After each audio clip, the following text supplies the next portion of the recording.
Queridos irmãos, eu quero pedir a sua atenção nesse momento, para que você esteja atento à palavra do Senhor, atento de todas as formas, mas principalmente no coração, que você esteja disposto a colocar o Senhor assim, para que Ele fale ao teu coração.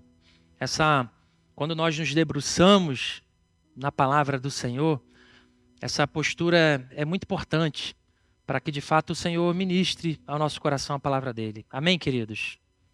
Então vamos lá. Essa é a quarta e última mensagem da série A Maldição do Cristo Genérico. O tema dessa série é, na verdade, o título de um livro que abençoou muito a nossa vida, um livro escrito pelo autor Eugene Peterson. E o tema da mensagem de hoje é Cristo atua na comunidade. E eu peço você que abra sua Bíblia no Evangelho de João, no capítulo 17. E vamos ler dos versos 20 ao 23. João 17, do 20 ao 23. Eu peço que você mantenha durante a mensagem a sua Bíblia aberta, seu smartphone. Nós estaremos aí sempre voltando aqui na palavra, nesse trecho. Acompanhe comigo, diz assim a palavra do Senhor: Não rogo somente por estes, mas também por aqueles que vierem a crer em mim, por intermédio da sua palavra, a fim de que todos sejam um, e como és tu, ó Pai, em mim, e eu em ti, sejam eles em nós. Leia comigo. Para que o mundo creia que tu me enviaste. Eu lhes tenho transmitido a glória que me tens dado, para que sejam um como nós, eu neles e tu em mim. Leia comigo. A fim de que sejam aperfeiçoados na unidade, para que o mundo conheça que tu me enviaste e os amaste, como também amaste a mim. Queridos, a nossa série, ela começou, na verdade, abordando alguns aspectos sobre esse Cristo genérico que tem sido pregado mundo afora. Nós começamos com uma mensagem introdutória, falando exatamente quem era esse Cristo genérico, de forma geral, como ele atuava, como ele atua ainda na vida das pessoas. Depois, no segundo domingo, nós falamos sobre Cristo, como ele atua na criação, mostrando que o Cristo genérico está longe disso. E quando nós observamos a criação, nós podemos louvar ao Senhor, porque entendendo a criação, nós entendemos um pouco mais do Senhor e da sua grandeza. Falamos também, no domingo passado, sobre Cristo atuando através da história, ao longo dos tempos, como Deus, por mais que nós olhemos um emaranhado de fatos que acontecem mundo afora, nós podemos ver com tranquilidade a mão do Senhor conduzindo todas as coisas. E hoje o nosso olhar se volta para esse tema: Cristo atua na comunidade. E nós vivemos, irmãos, uma época que muita gente não deseja mais conviver com pessoas, não é isso? A gente ouve... É comum a gente ouvir por aí pessoas falando assim: meu estoque social já foi embora, eu quero ir para minha casa e ficar quietinho no meu canto, não é isso? A gente vive uma época que muita gente não quer conviver com muita gente. E de certa forma, a gente até consegue entender esse sentimento que tem sido cada vez mais comum na nossa vida, né? Porque... a bem da verdade, quando a gente fala de convivência, a gente vai ver que conviver cansa, né, queridos? Conviver cansa. Pessoas se decepcionam umas com as outras, pessoas falam demais, falam o que não devem, pessoas cobram, pessoas interpretam mal coisas que nós falamos, pessoas machucam também, né? Falam coisas que não deviam e de forma que machuca o nosso coração.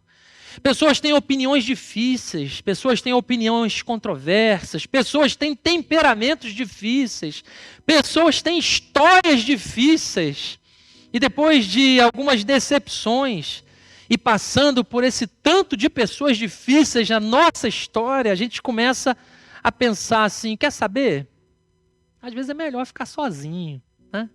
Às vezes é melhor ficar no meu canto aqui, às vezes é melhor ser mãe de pet. O pet não vai falar mal, né? Ele só vai ficar aqui, no cantinho dele, vai ser meu amigo, mas não vai reclamar.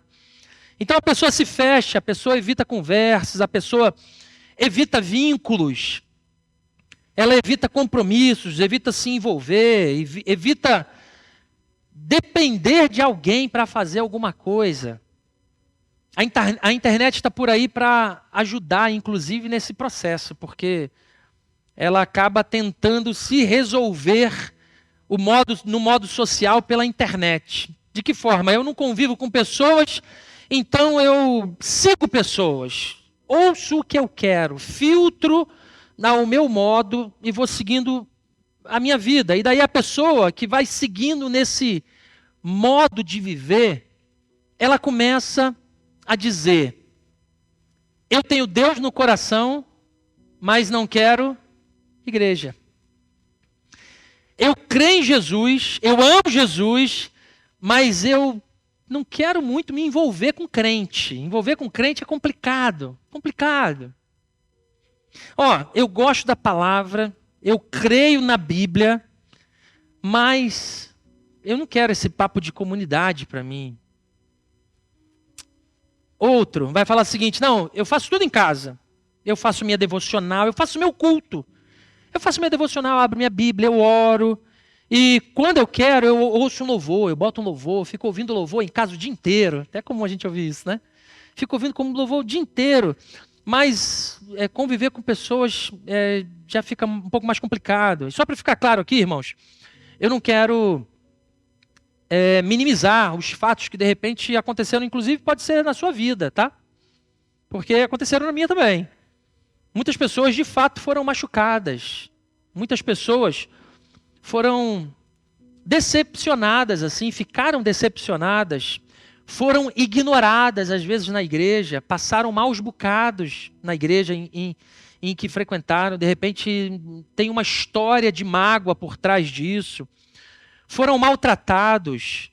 E eu falo isso de forma genérica, mas eu quero trazer para nós também, inclusive dentro das igrejas. Isso não deve ser tratado de forma superficial, isso não deve ser tratado com pouco caso, pelo contrário. Mas eu também preciso dizer, com muita honestidade pastoral, que nem toda saída da igreja, ela nasce de uma ferida legítima.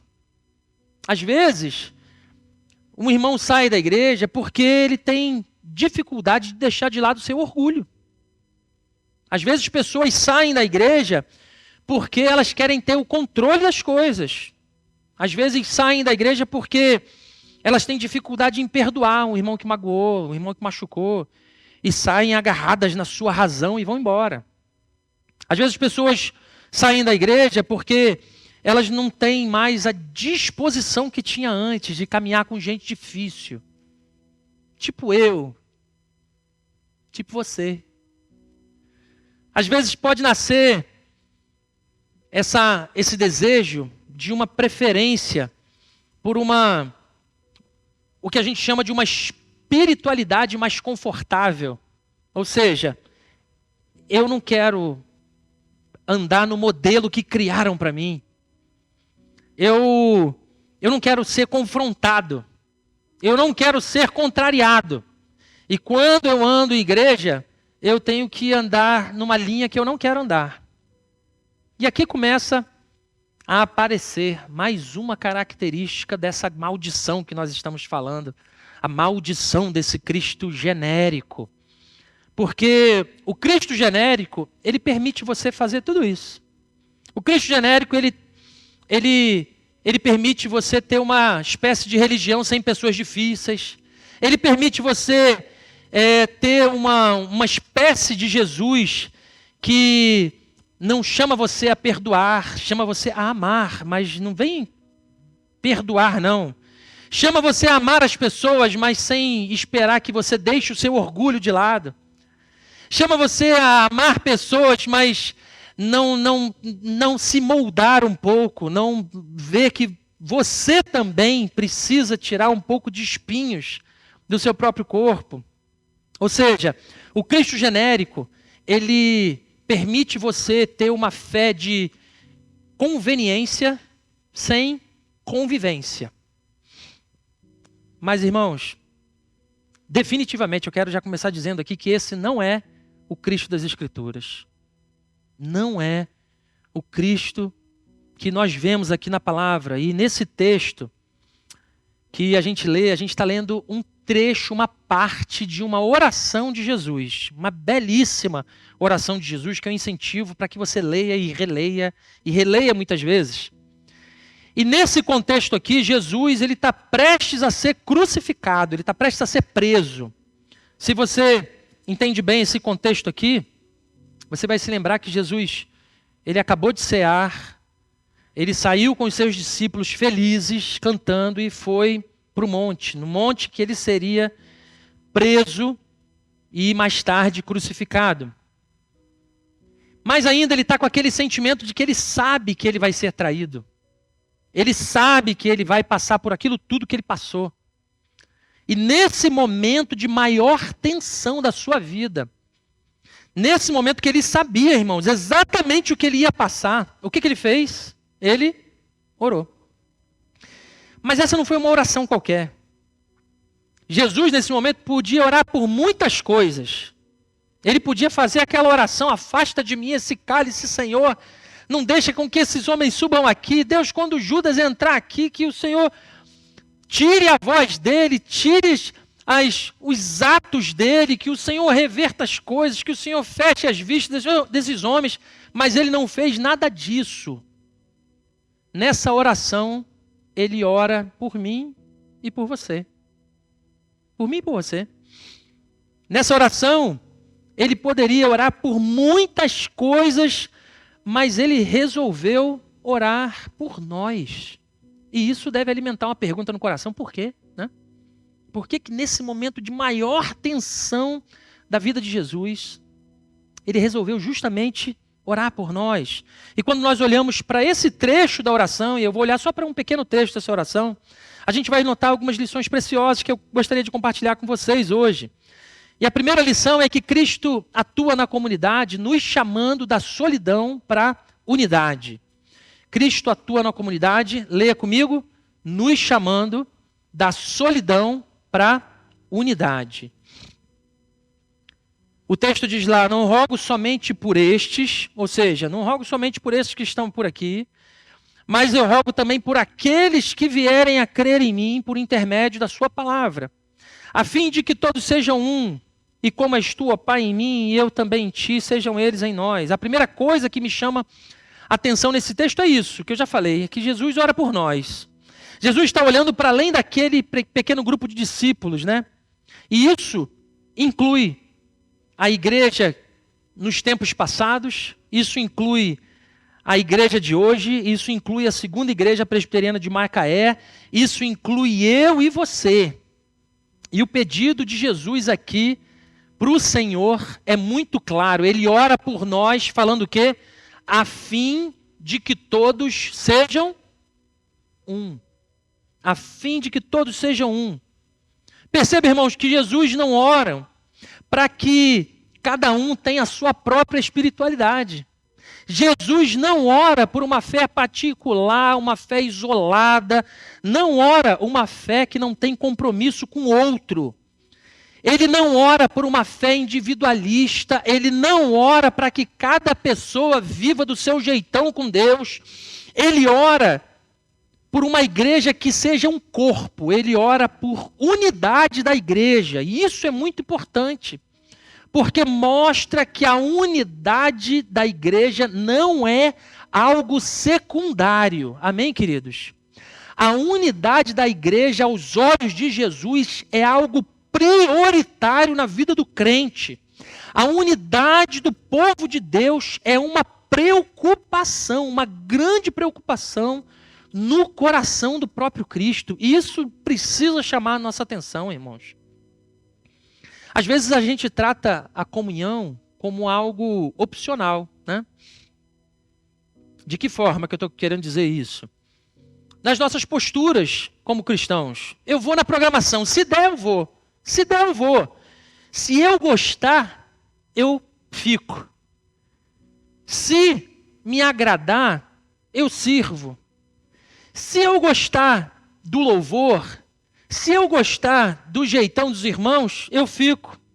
Se ninguém me contrariar, eu permaneço. Se tudo acontecer do meu jeitinho, eu até me envolvo. Mas Jesus, ele não trata a unidade dessa forma. Para Jesus, a unidade do povo é coisa relevante. Porque ele está prestes a sofrer, ele está prestes a ser traído, ele está prestes aqui a morrer. E ainda assim ele ora por isso. Porque muitas vezes aquilo que para nós parece pequeno, para Jesus, foi motivo de uma oração intensa. Então, unidade da igreja importa. Nós facilmente, queridos, abrimos mão da nossa unidade pelas preferências, né?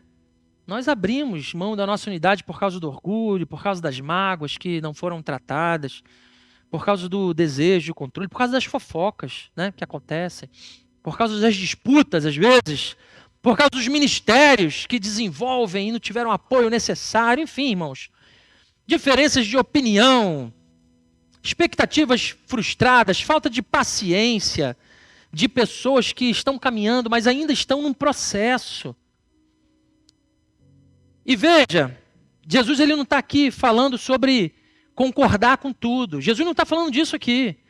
Jesus não está falando aqui sobre você, crente, abrir mão da verdade. Não é isso que Jesus está falando. Jesus também, ele não está orando pela uniformidade da igreja. Não, ele não está orando por isso, porque uniformidade é quando todos pensam iguais, fazem as coisas iguais, caminham iguais. Jesus ora por unidade.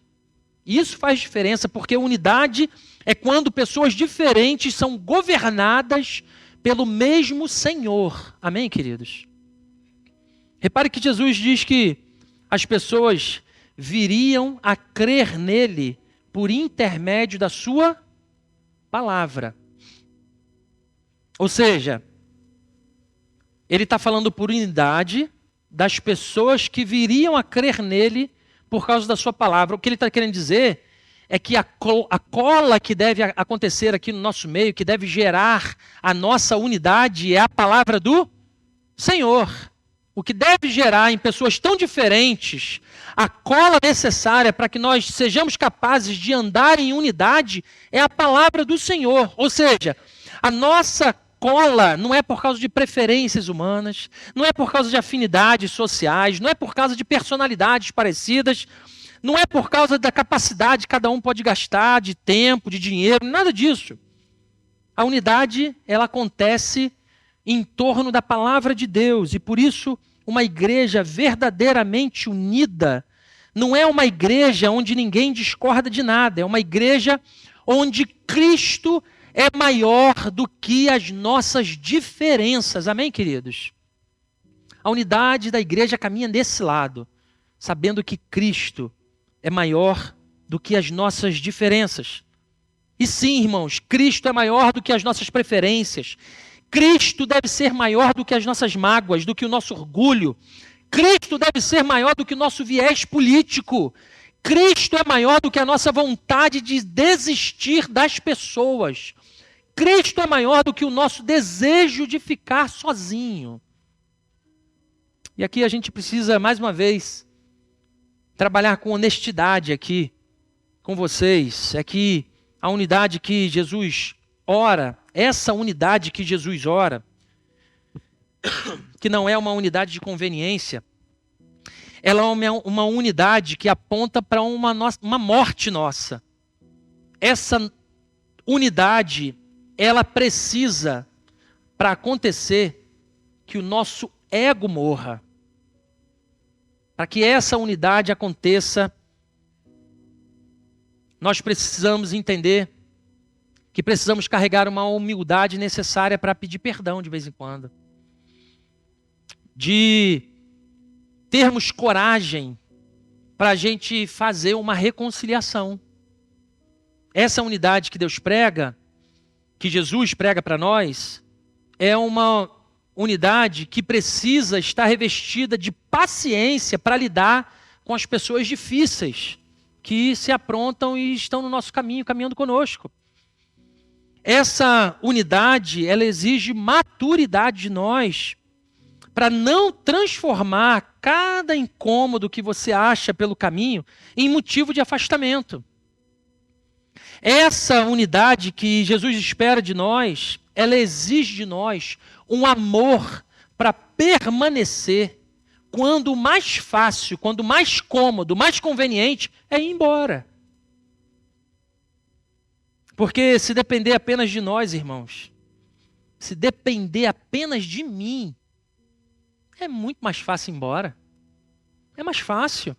É cada um seguindo o seu caminho. Cada um vivendo a sua própria bolha. Crie, né? Já ouvi gente falando isso, né? Pois bem, então crie e viva a sua própria bolha. É mais fácil às vezes. Mas Jesus, ele ora ao contrário.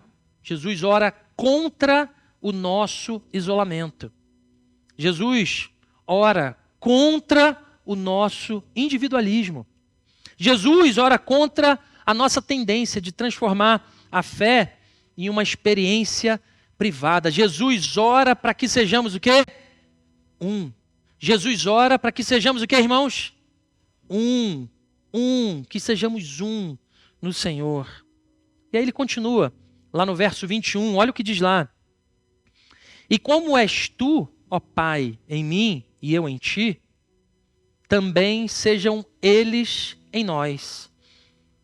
E isso aponta para nós que a comunhão da igreja, ela reflete algo muito profundo. O que é? Ela reflete uma comunhão entre o Pai e o Filho. Repare o que ele diz aqui. E como és tu, ó Pai, em mim, e eu em ti, também sejam eles em nós. Ou seja, sejamos nós no Pai e no Filho. Isso aqui ele está falando que não é que a gente deva ser igual a Deus em essência. Não é isso que Jesus está falando não, irmãos. Mas significa que a nossa união, ela precisa nascer da própria vida de Deus. Por isso que quando Cristo nos salva, ele também nos chama para uma espiritualidade de comunhão e não uma espiritualidade solitária. Ou seja, primeiro, comunhão com Deus. Depois, por causa dessa comunhão com Deus, eu faço comunhão com os meus irmãos. Essa é a cadeia. Eu tenho comunhão com Deus e por isso Deus nos leva a ter comunhão com os nossos irmãos. Ou seja, quando a gente entende junto esse cenário que a gente traçou até aqui, eu quero fazer uma primeira pergunta a você, e essa pergunta é provocativa. E eu quero incentivar para que você responda sinceramente no teu coração. Será que você tem vivido essa resposta de oração de Jesus? De que forma? Porque nós somos respostas da oração que Jesus fez naquele momento. E como é que nós temos vivido sendo respostas dessa oração de Jesus? É a pergunta que eu quero fazer a você. Porque Jesus ora para que nós fôssemos um. E toda vez que eu trato a igreja como algo descartável, toda vez que eu fujo da comunhão sem tratar o meu coração, toda vez que eu prefiro tentar uma vida cristã isolada, uma vida cristã sozinha, toda vez que eu me recuso a perdoar, me recuso a servir, me recuso a caminhar com pessoas do meu lado, me recuso a amadurecer nessa caminhada, nesse processo com outros irmãos, eu estou vivendo na direção contrária da oração que Cristo fez. O Cristo genérico é o tal Cristo que me permite ter uma fé sem irmãos. Mas o Cristo verdadeiro, meus irmãos, ele ora para que nós sejamos o quê?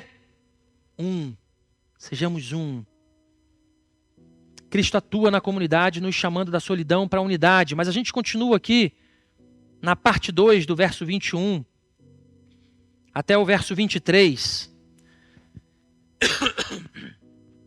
Olha o que ele diz lá. Para que o mundo creia que tu me enviaste. 22. Eu lhes tenho transmitido a glória que me tens dado, para que sejam um como nós o somos, eu neles e tu em mim. Leia comigo. A fim de que sejam aperfeiçoados na unidade, para que o mundo conheça que tu me enviaste e os amaste, como também amaste a mim. Agora Jesus mostra que a unidade da igreja não é apenas uma bênção interna, ela também tem uma finalidade missionária. Por isso a segunda lição que a gente pode extrair daí é que Cristo atua na comunidade, fazendo da nossa comunhão uma missão visível ao mundo. Cristo atua na comunidade, fazendo da nossa comunhão uma missão visível ao mundo. Repara que ele diz aqui, ele faz isso, ele ora por isso, para quê? Para que o mundo creia que tu me enviaste. E depois ele continua nessa mesma ideia lá no final do verso 13, né? Para que o mundo conheça que tu me enviaste e os amaste, como também amaste a mim. Ou seja, a maneira como a igreja vive em comunhão, ela comunica algo para o mundo.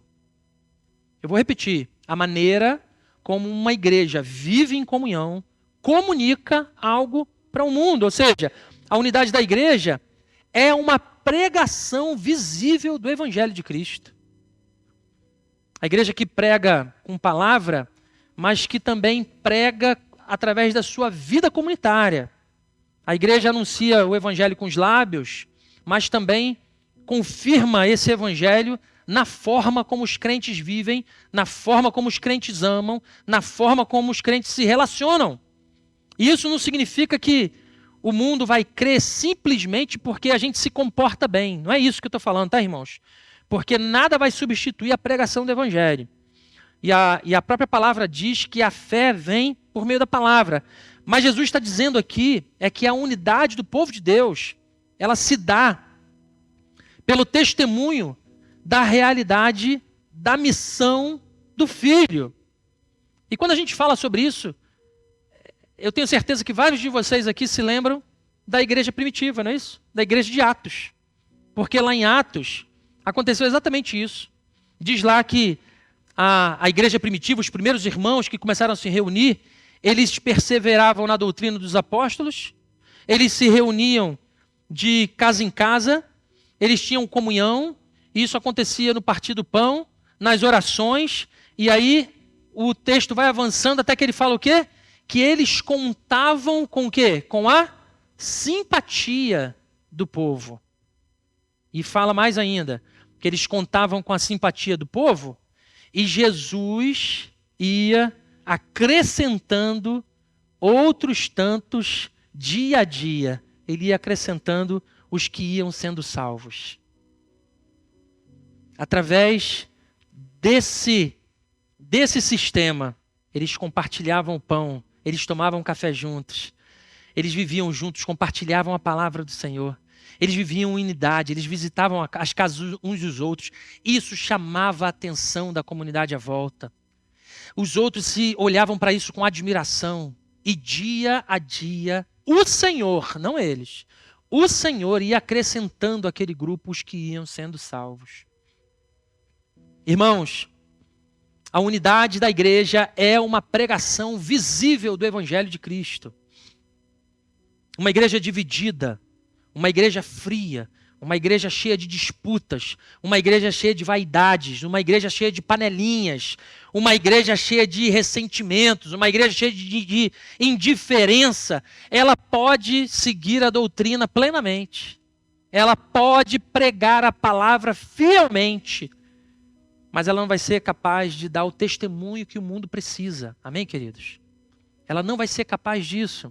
Mas quando o mundo vê uma igreja onde pessoas diferentes Quando o mundo vê uma igreja onde pessoas difíceis como eu são capazes de viver unidos em Cristo com outras pessoas difíceis, isso aponta para uma obra maravilhosa do Senhor no nosso meio.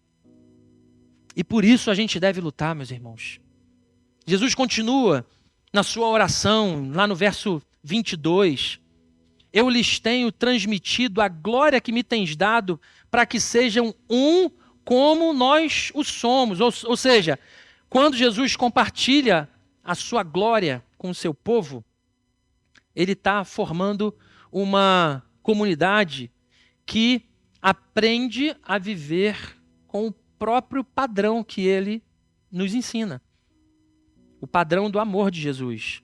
Uma comunidade que ela não é organizada pela vaidade, que ela não é organizada para viver da sua autopromoção, ela não é uma comunidade que vive de qualquer jeito, ela é uma comunidade que aprende o valor de servir. É uma comunidade que aprende o quanto amar custa. E aqui na igreja a gente fala muito isso, né?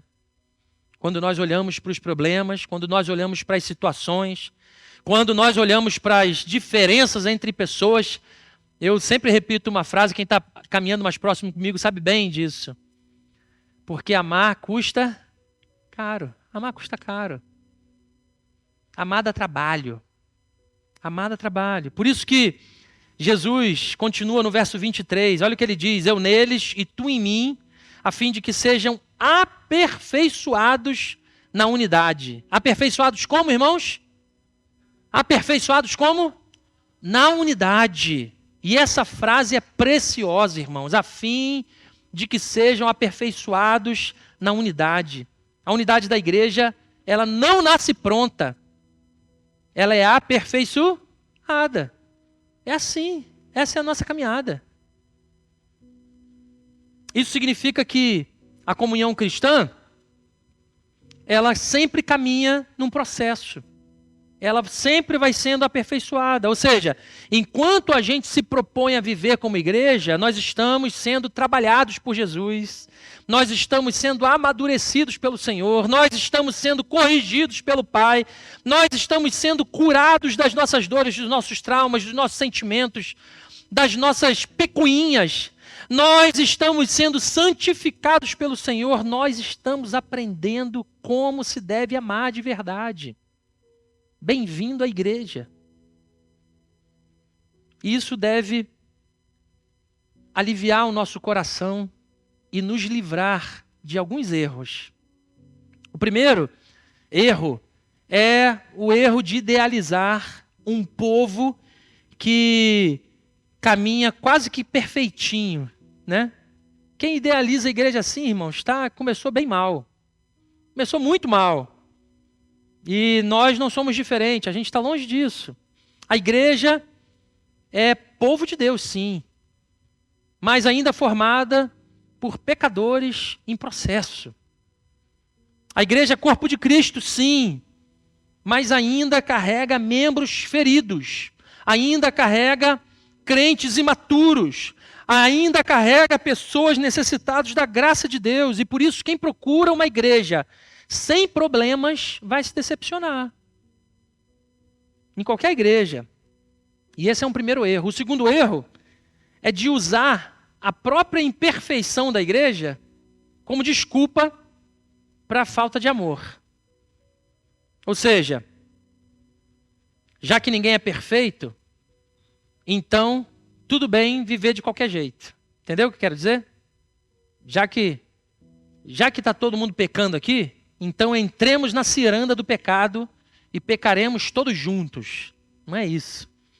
Jesus ora para que nós sejamos aperfeiçoados na unidade. E isso significa que Cristo, ele não nos abandona nas nossas divisões, nas nossas imaturidades, nos pecados relacionais, mas Cristo nos chama a crescer nesse momento.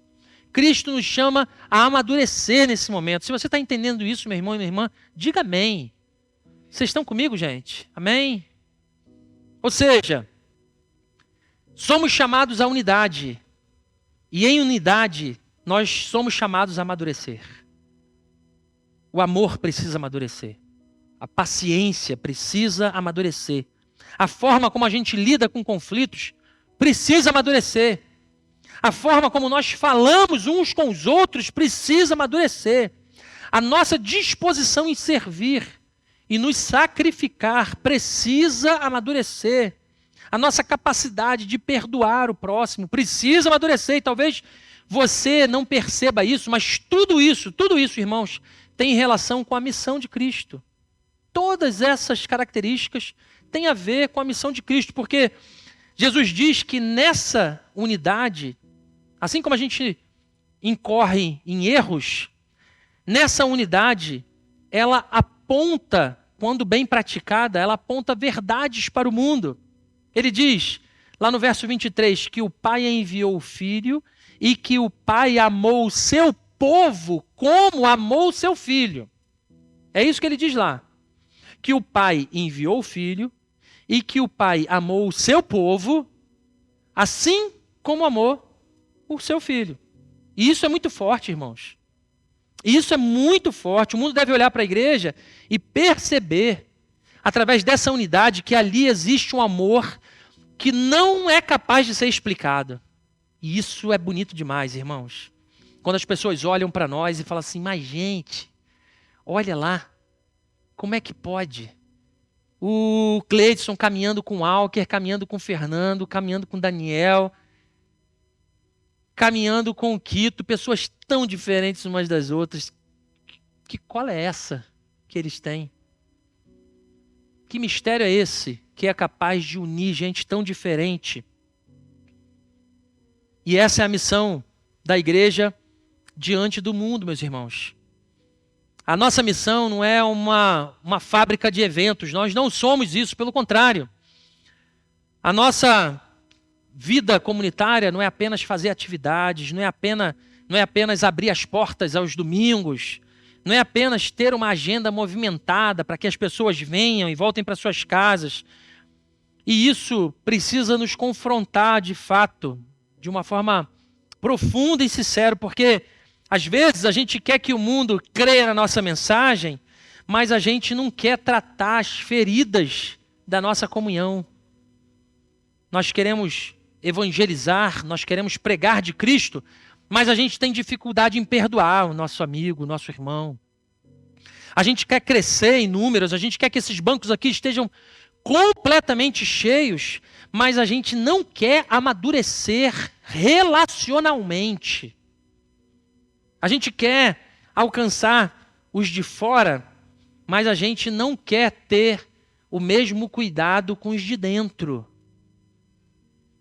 A gente quer ser uma igreja missionária, a gente quer ser uma igreja que avance e busque o perdido lá fora, mas tem dificuldade em ser uma igreja reconciliada, uma igreja que pede perdão, uma igreja que revê os conceitos, que revê as palavras. Mas nesse texto, Jesus mostra para nós que essas coisas, na verdade, elas devem caminhar juntas. Unidade e missão caminham juntas. Comunhão e bom testemunho caminham juntos. Amor entre os irmãos e anúncio do evangelho caminham juntos. E aí a gente chega na hora de mais uma pergunta que eu quero incentivar para que você faça no seu coração. A primeira delas foi, como é que você tem sido resposta da oração de Jesus? Foi a primeira pergunta que eu te fiz, né?